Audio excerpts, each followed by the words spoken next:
In September of 2022, rookie Detroit police officer Janelle Zilinski abruptly resigned from the force without warning, bringing her 6-month policing career to an unexpected end. The next day, her superiors learned that she had been selling adult content online. Unaware that Zilinski had already quit, Police Chief James White launched an investigation and suspended the young woman. Zilinski advertised her OnlyFans account on Instagram, which was filled with racy photos showing off her bodybuilding physique. There were no images of her in uniform on her OnlyFans page, but her Instagram contained photos of her in uniform. In a since-deleted Instagram post, Zilinski said that she quit her job in order to better her life and be around the people who care about and love her. She further pointed out that she had resigned and hadn't gotten fired, and that she had never been disciplined prior to quitting. Unlike some of the examples on today's list, Zilinski appears to no longer be active as an adult content creator and has deleted the Instagram account that she was using when she first made news headlines. The incident generated conflicting opinions, with some people arguing that even a police officer should be allowed to do whatever they want during their off time as long as it's legal. Others conceded that it's understandable for an employer to care about how their employees act outside of work, especially when it comes to working in law enforcement. Number 16. Ashley Wood. 23-year-old Charles Vinson was found shot to death on a street in Savannah, Georgia, 5 days after he was reported missing in April of 2021. Following an investigation, authorities charged 4 people in connection with the case, including father of 5, Marquis Parrish. Parrish adamantly maintained his innocence from the moment of his arrest and never wavered from his fight to clear his name.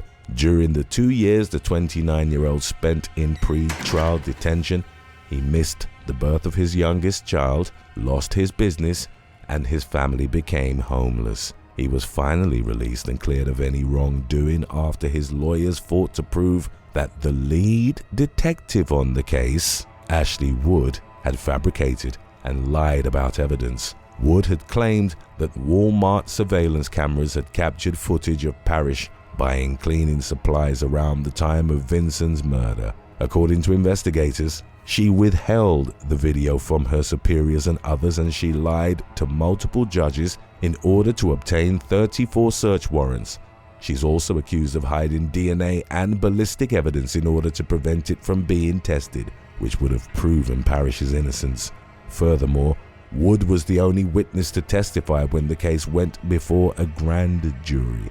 The decision to indict Parrish was based solely on her testimony. Wood was initially placed on administrative leave after she fell under suspicion for falsifying evidence, and she was fired in July of 2024 while being questioned by one of her superiors regarding the discrepancies between the evidence and her claims. She failed to provide a logical or convincing explanation that the inaccuracies were accidental. Wood's reasons for lying about the case and whether she'll face criminal charges for her actions are unclear. She appealed her termination in an apparent attempt to get her job back and was denied. Following his release, Parrish filed a $10 million lawsuit against Wood, Savannah Mayor Van R. Johnson, and City Council members. Speaking with local station WTOC-TV, he said, "An innocent man has nothing to hide, so he will go all the way with it. I'm going all the way with it." Records show that 2 out of the remaining 3 defendants' cases were closed, while 1 remaining defendant's case appears to remain open for the time being. Number 15. James Thomas. 23-year-old Ellie Wyke vanished in Butler County, Ohio, during the summer of 2018. About a month later, her remains were found in a field near the home of 29-year-old Michael Strauss, who was subsequently charged with the young woman's murder along with 8 other felony counts. He eventually pleaded guilty to murder, menacing by stalking, and gross abuse of a corpse and was sentenced to life, with the possibility of parole after 17.5 years. Evidence showed that Strauss had stalked Wyke for 7 months leading up to her death, and that Wyke knew she was being stalked but she didn't know who was doing it. She complained to the police on multiple occasions, including after she received photos and video footage of herself inside her home that had been filmed from outside. Wyke also showed police harassing messages she was receiving, but no progress was made on identifying the sender. She lived in constant fear as the stalking worsened and eventually became scared to leave her house. The slain young woman's friends and family insisted that the police could have possibly prevented Wyke's murder by taking her previous complaints more seriously. Wyke's friend, Hannah Buchanan, told the Inquirer she lived in absolute terror for months and they did nothing. A few months after Strauss's sentencing, the officer who investigated the stalking complaints was fired for careless and inferior police work. James R. Thomas had failed to thoroughly document photos, video, and text messages that Wyke had turned over. He also missed opportunities to investigate leads that may have led to Strauss being identified as the stalker before Wyke's murder, and had failed to take action in other ways that could have moved the investigation along faster. An internal investigation found that Thomas had a troubling history of missteps during criminal investigations. He had previously been disciplined for failing to act on promising tips, and noting in a report that he observed no signs of drug use while responding to the suspected overdose of an unconscious teen whose friend admitted they had been snorting Percocet. In that particular case, the teen narrowly survived after spending a week in a coma. In the weeks leading up to his termination, Thomas had written to Westchester Police Chief Joel Herzog about how he had a lot hanging over his head, but that he knew he was a good police officer with a history of being dependable. But his record of past mistakes clearly suggested otherwise, resulting in the decision to let him go. Number 14. Sheila AES. On May 14th of 2022, a 19-year-old white supremacist named Peyton Gendron drove 200 miles from his home in Conklin, New York, to a predominantly black neighborhood in the city of Buffalo. Armed with an assault rifle and a GoPro camera, he entered a Tops supermarket and opened fire on innocent shoppers and workers. Assistant Office Manager Letitia Rogers ducked behind a counter and immediately dialed 911. Fearful that Gendron would overhear her calling for help, she tried whispering to the dispatcher about the shooting in progress. Rogers would later tell news station WGRZ that the operator, 54-year-old Sheila AES, responded with a nasty tone and told her to stop whispering, then hung up the phone. Gendron killed 10 people and injured 3 others before officers arrived at the scene and convinced him to surrender. He was charged with both federal and state-level crimes, including several counts of murder, 3 counts of attempted murder, domestic act of terrorism motivated by hate, over 24 hate crimes, and multiple weapon-related counts. In the weeks following the shooting, authorities looked into Rogers' allegations against AES of being rude and hanging up on her. Meanwhile, AES defended herself during media interviews and accused Rogers of changing her story multiple times. During a disciplinary hearing, it was revealed that AES had mishandled multiple 911 calls. In addition to being rude and hanging up on more than one person, she had failed to try gathering important information from the callers. And according to the hearing's findings, Rogers spoke loudly enough to be heard clearly on the other end during her call to 911. County officials concluded that AES had failed to follow protocol and fired her. She refused to sign paperwork acknowledging why she was terminated and filed a grievance in an attempt to get her job back. But there have been no recent updates on the status of her appeal, indicating that she most likely has not been reinstated. Gendron received 11 consecutive life sentences without the possibility of parole in state court and is awaiting trial for his federal charges. Prosecutors plan to seek capital punishment, making this the first federal death penalty case to be authorized during the Biden administration. Number 13. Giovanna Isabel Ortega. In 2023, Dr. Giovanna Isabel Ortega was fired from her job at the Mexican medical company Ixtacali for moonlighting as an adult model on OnlyFans. Known to her followers as Dr. Essential, the 33-year-old was terminated after photos from her account were circulated among staff members, even though there was no clause in her contract forbidding her from doing completely legal adult work on the side. Initially, after her firing, Ortega said that she did not plan to sue Ixtacali. She changed her tune a few months later when she filed an unfair dismissal claim against the company, along with a claim for lost wages. While the outcome of the lawsuit remains to be seen, Ortega appears to be focusing her attention on increasing her audience. Number 12. Rachel Stanton. While training as a prison guard at HMP Five Wells in Wellingborough, England, in July of 2022, 31-year-old Rachel Stanton was busted for having an inappropriate relationship with an inmate named Edwin Poole, who was serving a 10.5-year sentence for a string of armed robberies. Her superiors discovered the tryst when they found explicit photos and a steamy love letter were in Poole's cell. Poole and Stanton were also seen on surveillance footage, sneaking into a storage room where they spent nearly an hour together. After discovering the relationship, prison officials moved Poole to another facility and placed Stanton on leave. Stanton continued to visit Poole at his new prison and ended up having his child while facing criminal charges for the unauthorized relationship. In July of 2024, she admitted to one count of willful misconduct in public office. The judge imposed a 9-month suspended prison sentence, sparing Stanton from any time behind bars, and ordered her to undergo 20 days of rehabilitation. He credited Stanton with taking responsibility for her actions, but told her that she should have known that she was crossing serious boundaries. She and Poole are no longer together as she focuses on moving on with her life. Number 11. Sha Bostwick.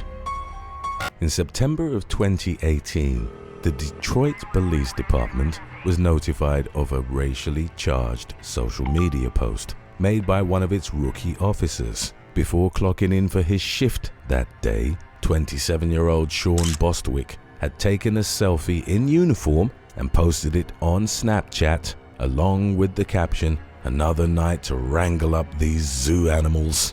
The photo went viral, and Bostwick's superiors fired him the next day. He admitted to making the post and expressed remorse, but insisted that it had been misinterpreted because Bostwick was still in his probationary period. At the time of the incident, his bosses were able to terminate him quicker than they would have been able to if he were a fully sworn officer. During a press conference, Detroit Police Chief James Craig said that the sentiments expressed in Bostwick's post do not reflect the department's values. He also revealed that Bostwick had been on the force for 18 months, but that he had spent most of that time in the police academy due to low test scores. Craig acknowledged that Bostwick was apologetic, but the damage had been done by then. He cautioned other law enforcement agencies against hiring Bostwick or anyone else who behaved similarly, stating, "I think any department that hires him will be concerned about this post. I don't think any city would want to take a chance or risk, but that's between him and a potential employer." Number 10. Gregory Lock. At his day job, New York City-based administrative law judge Gregory Lock oversaw parking ticket cases. During his time outside the courtroom, he made extra money by selling spicy content on OnlyFans for $12 per month. He began the side hustle in November of 2020 and promoted himself by sharing some of his material on Twitter. In early 2023, Lock was fired for unprofessional behavior revolving around his online activity. In addition to posting and selling extremely graphic pictures and videos, he was accused of criticizing an anti-LGBTQ+ New York City Council member on social media. After being terminated, he posted a statement on Twitter accusing the council member of making bigoted and misguided statements about drag queens and about the queer community at large. Lock was referring to council member Vicky Palladino, who had previously referred to drag queen story hours as grotesque and degeneracy. He claimed that he had similarly responded to Palladino's statements on Twitter, and he accused the city council and the media of exposing him for unrelated X-rated work. In the tweet, Lock asserted that he had not violated any ethical guidelines and that judges are not required to abstain from political speech. He vowed to continue selling his content online and serving the LGBTQ+ community as a private attorney. Number 9. Christian Goggins.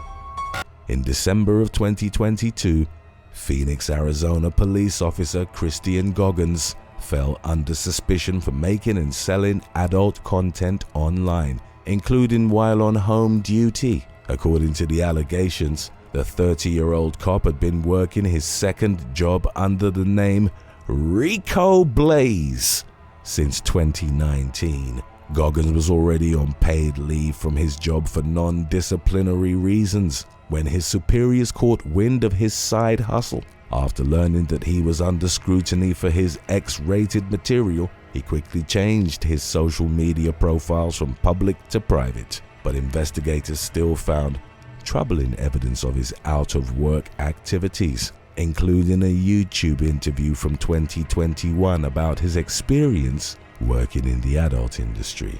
During the Q&A, Goggins revealed that he had been acting in adult films for 7 months. He said that he was born to this type of work, adding that it's like a job where you want to come to work. Sources told the media that during his 2 years working for the police department, Goggins had been at the center of multiple internal investigations. Insiders also claimed that he had traveled to Las Vegas to film explicit videos while on home assignment. In February of 2023, roughly 2 months after suspicions were first raised about his double life, Goggins resigned. A police department spokesperson confirmed that he had quit, but declined to go into detail about why Goggins had been placed on paid leave or the nature of the previous investigations into his conduct.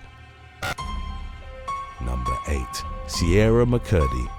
During what began as a routine Saturday night traffic stop in Hattiesburg, Mississippi, in May of 2015, 34-year-old police officer Benjamin Dean and his partner, 25-year-old Lickery Tate, were gunned down in cold blood by an occupant of the vehicle they had pulled over. After learning of the officer's death, a Subway restaurant employee in nearby Laurel celebrated the murders in a disturbing social media post. The post, which described the double homicide and said, "Got 'em," featured a photo of Sierra McCurdy in her work uniform, along with handgun and laughing emojis. Another post made it clear that the young woman detested cops based on the apparent belief that some trigger-happy officers who shot innocent people reflected the sentiments and actions of all members of law enforcement.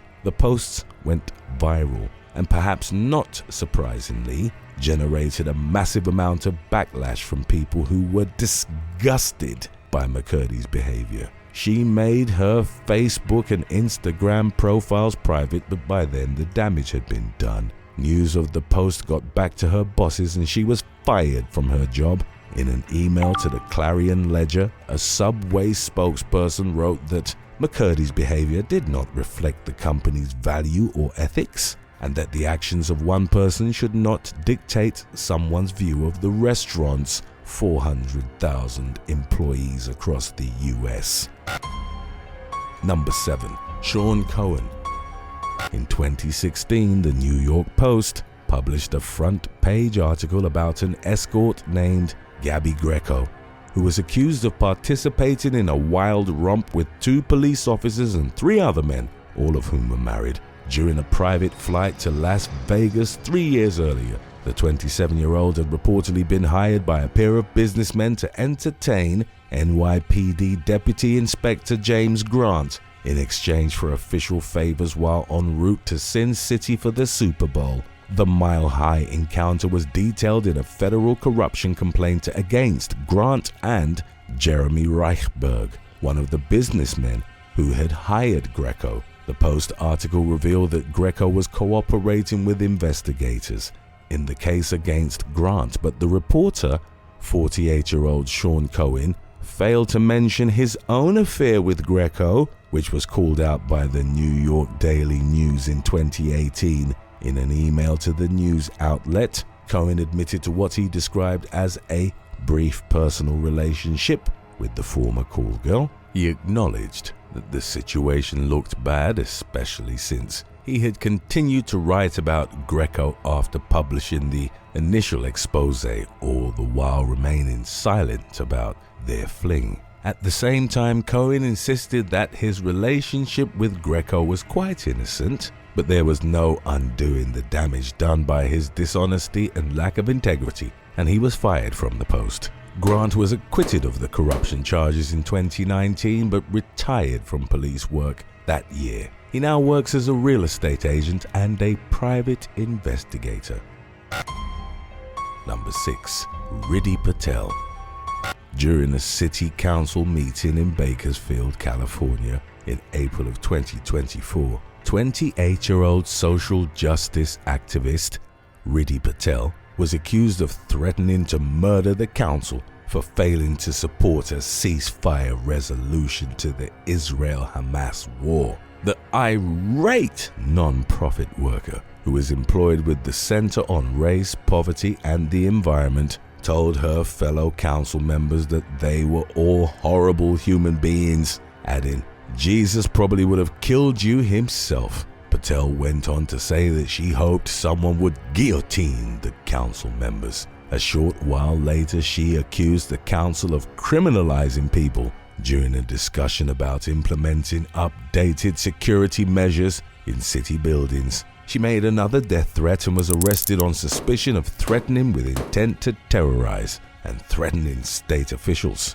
Patel was released from custody after posting $500,000 bail and was subsequently hit with more charges. She now faces 21 felony threat-related counts and is unemployed after being fired by the non-profit in the wake of her outburst. Number 5. Raphael Moreno and Joel Garcia. 31-year-old U.S. military veteran Anthony Johnson Jr. suffocated to death in April of 2024 during a struggle with jail guards in Tarrant County, Texas. Surveillance footage showed detention officer Raphael Moreno kneeling on the former Marine's back for a minute and a half. Deputies could also be seen pepper spraying Johnson, which likely further deprived the inmate of much needed oxygen while he was already struggling to breathe. While the exact details of what led up to the scuffle are unclear, video evidence indicates that staff members believed Johnson was faking a medical emergency. Other news reports claim that the altercation broke out after a shank was found in Johnson's jail cell during a routine search. Moreno and his supervisor, Lieutenant Joel Garcia, were fired, then reinstated, then fired again as the investigation into Johnson's death played out. 2 months after the incident, the former guards were indicted on murder charges. They were both released after posting a $125,000 bond. While Moreno is accused of fatally restraining Johnson, Sheriff Bill Wayborn said that it was Garcia's responsibility to stop his subordinate from killing the inmate. In a statement to CBS News, Garcia's attorney, William Reagan Wynn, described Johnson's death as accidental and said his client was heartbroken by the tragedy. The outcome of the case remains to be seen. Number 4. The murder of Raymond Bailey. 45-year-old Raymond Bailey was nearly 20 years into a 40-year prison sentence for second-degree murder when he was found brutally murdered at a correctional facility in Lawton, Oklahoma. In October of 2023, he had been hogtied, gagged, bludgeoned and stabbed to death by fellow inmates in an overnight killing that somehow went unnoticed by prison guards. By the time Bailey's body was found at the bottom of a trash can and covered in garbage at 10:30 a.m., it was far too late to save his life. If corrections officers had conducted routine cell checks throughout the night, Bailey may have had a chance of surviving. Some blamed the lack of attention that was paid to the situation on a chronic staffing shortage, while others called for long overdue changes to Oklahoma's prison system, which only seems to worsen inmates' behavior rather than rehabilitating them. 3 prison guards were fired following Bailey's death for violating several state policies and procedures. According to a case report, the corrections officers walked past Bailey's cell several times during the early morning hours, but they failed to shine a flashlight into the cell or otherwise investigate what was going on. As a result, prison reform advocates on the outside knew about the murder hours before staff found Bailey's body. Authorities have yet to reveal a motive for the crime, but inmates have suggested that Bailey was killed in a money-related dispute. At least 4 persons of interest have been identified in connection with the case, and the investigation is ongoing. Number 3. Brena Percy.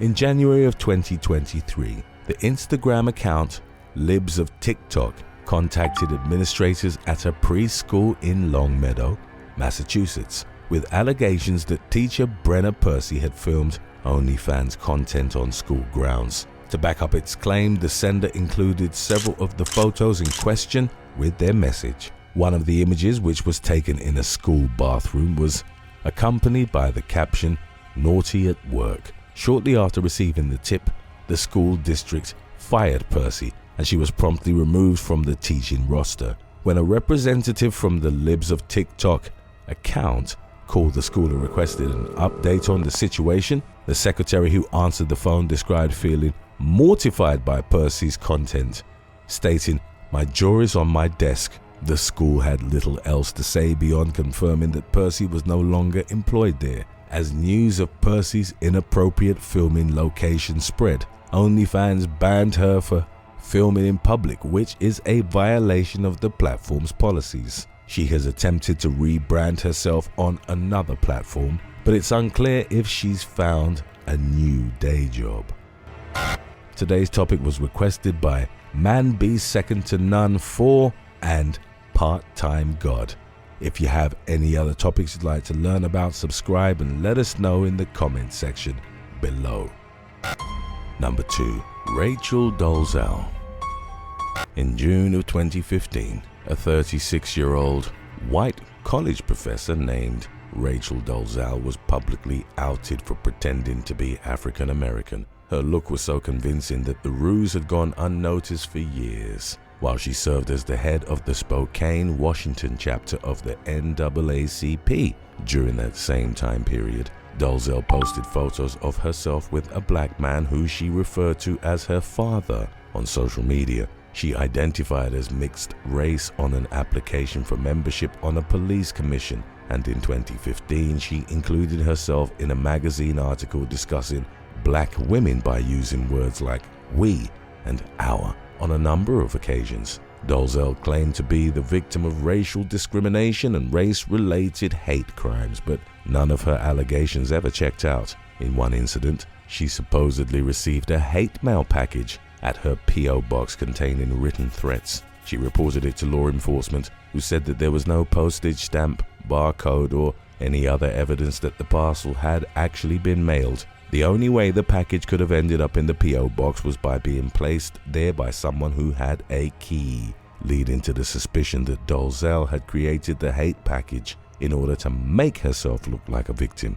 After suspicions were raised about Dolezal's racial background, her parents confirmed to the media that she was their biological child and was therefore not black. They shared some old photos of their blonde-haired, blue-eyed, freckle-faced daughter, which looked much different from the grown woman in her mid-30s with darkened skin and permed hair. Dolezal's dramatic transformation began around 2009. After her lies were exposed, She admitted that she's biologically white, but said that she self-identifies as black, which only stirred up more controversy. She resigned from the NAACP, was removed from the police commission, and was fired from her teaching position at Eastern Washington University. Dolezal has struggled to find steady work in the scandal's aftermath and continues to make news headlines for unflattering reasons. In 2017, she changed her name to Nkechi Amade Diallo, but it did little, if anything,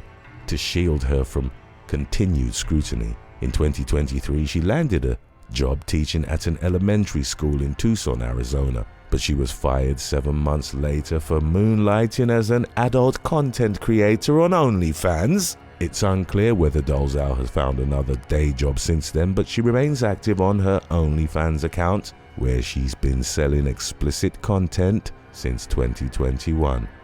If you thought getting fired for poor decisions couldn't get any crazier, wait until you see how bad it can get for pet owners. Stay tuned till after number 1 for when irresponsible pet owners go wrong, in case you haven't seen it yet.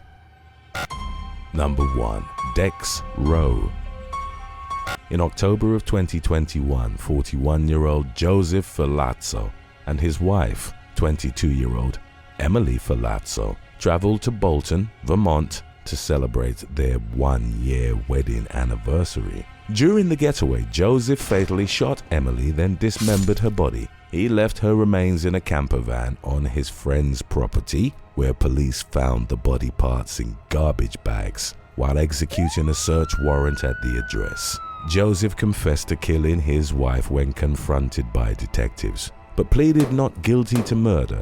He remains held without bail amid the ongoing case. Shortly after Joseph's arrest, Vermont-based radio host Dex Ro was fired for making distasteful and insensitive remarks about Emily's death while on air. The controversial commentary came during a conversation with WCAX reporter Alexandra Montgomery, when Ro jokingly said, "Happy anniversary, goodbye." He went on to say, "Sad story, but you can almost see it coming long term because of the 19-year age difference. That doesn't always work out." Ro's boss, WDEV General Manager Steve Cormier, was listening to the conversation on his way to work. He later told VT Digger that he was so shocked by Ro's remarks that he nearly drove his car off the road. Complaints poured into the station, and Cormier initially planned to make Ro apologize. But Ro resisted, describing the situation as BS, which made it clear to Cormier that even if he apologized, it would be insincere. Cormier fired Ro and apologized to the public and to Emily's family on behalf of the radio station. In an email to VT Digger, Ro denied being reluctant to apologize. He explained that he was trying to use a quip to make a sad story a little lighter, adding that it didn't work and that he was profoundly sorry. But even if he was genuinely apologetic, the damage had been done, and Cormier stood by his decision to fire the former host. Number 8. Sergey Grigoriev. Russian hunter Sergey Grigoriev had raised a brown bear named Vorochin, or Grumbler, since it was a cub at the suburban plot of land he owned in Ozersk, Chelyabinsk region. Many of those who knew 41-year-old Grigoriev had reportedly told him how dangerous and irresponsible it was to treat the dangerous predator as if it was his pet. Friends and family pleaded with the hunter to get rid of Vorochin after the bear had attacked him in the past, but the hunter wouldn't give him up. Then in December of 2018, relatives went to check up on Grigoriev after he'd been out of contact for a prolonged period of time. He'd last shared tea with a neighbor who subsequently hadn't seen or heard from him anymore. The hunter's relatives went to his property and found the bear wandering freely around the plot and behaving aggressively. A dog that was with the family attacked it, giving them enough time to escape in their car. Vorochin killed the dog within seconds. The authorities were called to the scene and upon their arrival fatally shot the bear. Upon examining the surroundings, they discovered that Vorochin's cage door was open and determined that he had escaped. They found the remains of a dog owned by Grigoriev, which had been killed and eaten by the animal. The authorities eventually came upon the skeletal remains of the hunter himself, who had been gnawed to the bone by Vorochin. Number 7. Arrol. An Indonesian teenager only identified as Arrol took out his pet king cobra in an attempt to take photos with it and post them to his social media in December of 2017. Reports from those who knew Arrol suggested that he'd engaged in similarly irresponsible behavior with the snake in the past, even though it hadn't been defanged and was fully capable of delivering its highly potent venom. On December the 11th, a photo that Arrol had uploaded to WhatsApp at 9:50 local time was captioned, "Why not smile a little?" It showed the cobra with its hood spread, indicating it was about to strike. Less than 5 minutes later, Arrol posted a second photo showing his bloody forearm after the exotic pet had bitten him and described it as between life and death. The teenager tied a shoelace around his forearm to prevent the venom from spreading to the rest of his body and pleaded with his friends to take him to the hospital. Arrol was eventually rushed to the emergency room, but treatment failed in preventing his condition from further deteriorating, and he was pronounced dead that same day. Number 6. Justin Minor. In March of 2022, South Carolina woman Kayleen Waltman suffered devastating injuries after she was attacked by 3 dogs in Abbeville County. The 38-year-old had been walking home from her boyfriend's house in Honea Path, roughly 80 miles from Columbia. 2 pit bulls and a German shepherd charged the woman and began mauling her. They bit on the head with such force that the skin was torn off, exposing her skull. They ripped all the flesh from her arms along with chunks from other body parts. Local farmer Avery Presley, whom had reportedly fended off the same dogs weeks earlier, intervened as Waltman, who had become unconscious, was being eaten alive by them. Presley fired a gun into the air, scaring away 2 of the animals, and then kicked the remaining one, effectively putting an end to the attack. In the aftermath, according to Waltman's sister, her organs started shutting down, and she died 3 times in the ambulance, helicopter, and on the operating table, but ultimately survived the attack. The mauling had miraculously left her without brain damage, but did result in Waltman losing her arms as well as her colon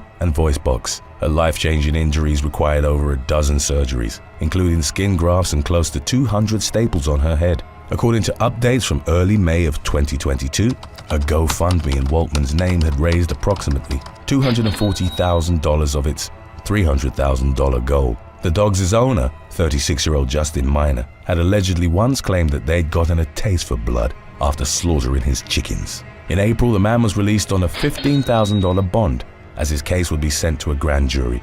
Waltman's sister described dog attack laws in South Carolina as being very lenient. For not properly securing his dangerous pets, Minor faced a penalty of $5,000 or a sentence of 3 years in prison. Number 5. Shirley Farms.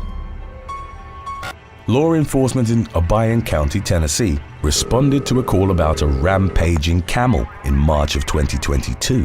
When deputies arrived at Shirley Farms in Obion, they found 2 unconscious men, subsequently identified as 42-year-old Bobby Metheny and Tommy Gunn, aged 67. Law enforcement immediately tried to provide aid to the victims and move them out of the camel's path. As they were in the process of transferring one of the men to the emergency medical services, the camel charged an Obion County Sheriff's Office vehicle. Deputies then decided to put it down, as they deemed it presented a threat to everyone at the scene. In spite of paramedics' attempts to revive them, Metheny and Gunn succumbed to their injuries. The authorities launched an investigation to determine the circumstances under which the attack had occurred and to determine the extent of their owner's culpability. According to News Channel 5 Nashville, Metheny and Gunn had been assisting in recapturing the camel after it had escaped its pen, but were cornered by it and fatally stomped to the ground. The petting zoo to which the animal belonged had previously been cited by the U.S. Department of Agriculture for various safety concerns. A 2018 report found that there were no barriers separating the animals, which included camels, llamas, kangaroos, alpacas, and a zebra, from members of the public. Visitors were also reportedly feeding and interacting with the animals only in the presence of a cashier who didn't have a direct line of sight to them. In 2019, the USDA found that the only source of water that the animals had was a shallow, muddy creek that traversed their enclosure. Number 4. Brandy Dowy.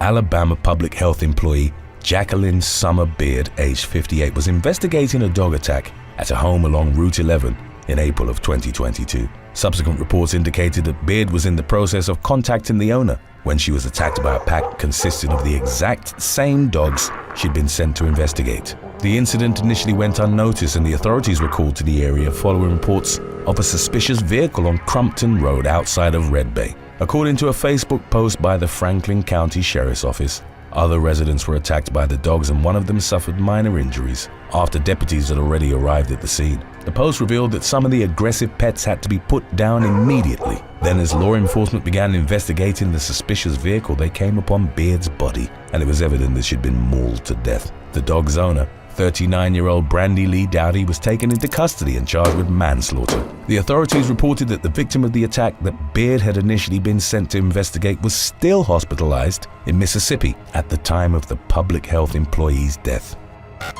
Number 3. Sadie Totel.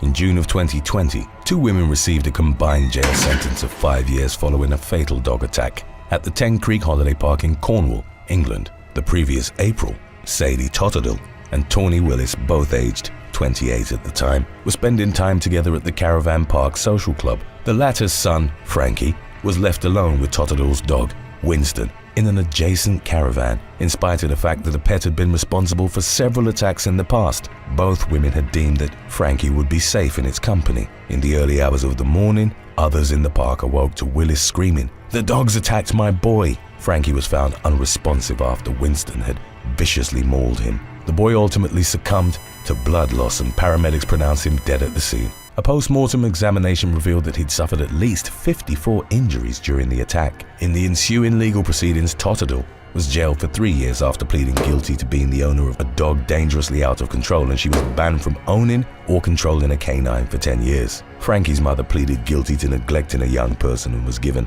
a 2-year prison sentence. Number 2. Tracy Taylor.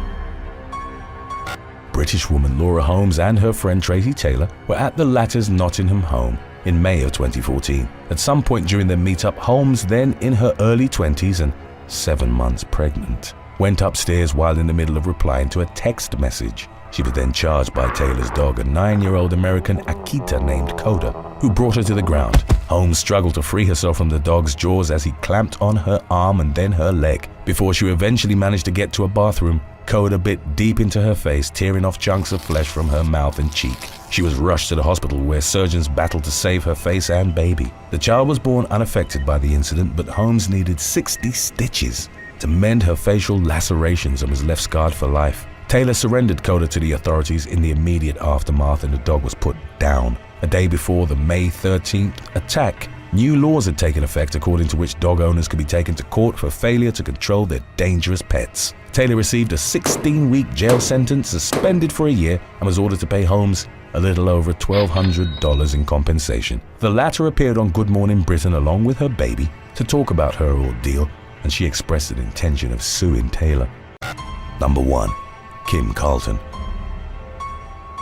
In May of 2007, Tanya Dumstresos was at a farm owned by her fiancé Kim Carlton in British Columbia, Canada. The facility, called Siberian Magic, housed exotic animals that included tigers, a lion, and a lemur. Carlton reportedly put on exotic and magic shows, charging a fee for visitors who wanted their photos taken with the big cats, who were described as his pets. The man wasn't present at the farm when Tanya Dumstresos went to the tiger enclosure. Accompanied by her preteen daughter and teenage son, she then petted a tiger named Gangus goodnight, as she was known to routinely do. Gangus reportedly started playing with Tanya Dumstresos's dress and swiped at it, but hit her legs. He was the only tiger at the farm not to have been declawed, and the poor strike severed an artery in the woman's leg.